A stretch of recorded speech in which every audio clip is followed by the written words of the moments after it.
Okay, so I'm going to be talking about how to stage the Winter Olympics in a city with no snow.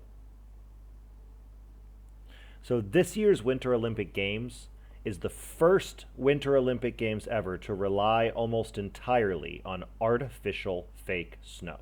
And that's because Beijing, China barely gets any snow.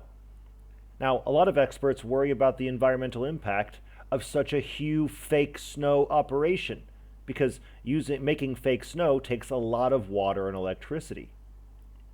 At Yanqing, which is a district north of Beijing, the white ski slopes stand out against the surrounding brown hillsides. Snowmakers are also in use further north in Zhengzhigao, a city that is hosting other skiing events. European snowmaking equipment has been used for months now as officials are preparing for the Olympics.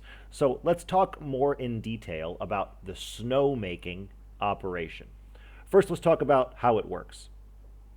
To understand how people make fake snow, you need to understand how real snow is made. Natural snow is created high up in the clouds. It all starts with water vapor, which is water as a gas, water in its gas state. Water vapor molecules cling to tiny little particles like pollen or dust. We call these tiny little particles nucleators. The nucleator serves as the center around the water molecule gathers to form the snowflake. So, snowmaking equipment tries to recreate this process. It spreads water droplets into the air, along with mechanically created nucleators, or little ice crystals, that act as seeds for the manufactured snowflakes. Now, this snowmaking process is decades old. The first use of simulated snow was in 1980 in the Olympics in New York. So they do all of this with essentially a snow gun.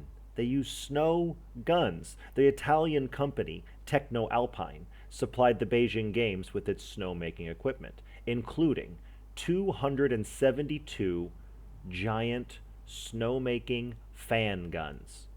So the equipment is all hooked up to a system of pumps and pipes. The pipes carry water chilled by cooling towers up the slopes. Techno Alpine's fan guns resemble oversized hair dryers. They have nozzles that spray either water droplets or ice crystals into the air. The guns, aimed remotely, blast the snowmaking mixture dozens of meters into the air to cover these huge downhill mountains. Techno Alpine also supplied 82 lances for the Beijing Games. These lances are machines that measure 30 feet tall, 10 meters tall. They don't have fans, but instead they use gravity to carry the snowmaking mixture of water vapor and nucleators down like natural snowfall. Now, there are some worries about this. Here are some of the worries. In 2015, the International Olympic Committee decided on the host city for this year's Games, Beijing, and the committee noted that Beijing and Zhangjiakou have minimal annual snowfall and that the Games would have to rely on completely fake snow.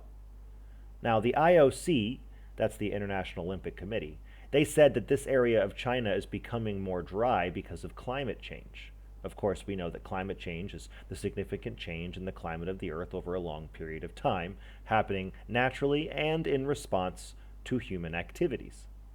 China has estimated that snowmaking at the Winter Games will use 49 million gallons of water. 49 million gallons. That's like all of the water in 74 Olympic sized swimming pools. However, some experts think that number underestimates the amount of water, meaning there might be even more water.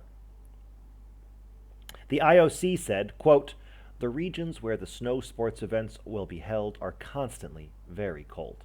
This allows for a very efficient snow production and does not require the constant reproduction of snow." End quote.